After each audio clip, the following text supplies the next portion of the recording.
You might be wondering why your stomach growls. Yep, that awkward stomach roar.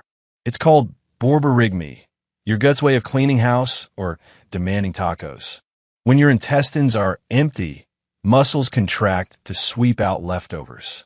Air and fluid slosh around, creating that grrrl sound. Think of it as your body's hunger megaphone. Fun fact, the growls get louder when you're hungry because sound travels faster in hollow spaces.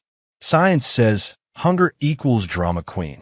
Pro tip, eat smaller meals to keep the beast quiet, or just blame evolution. Comment your most embarrassing growl moment. Follow for more body betrayals.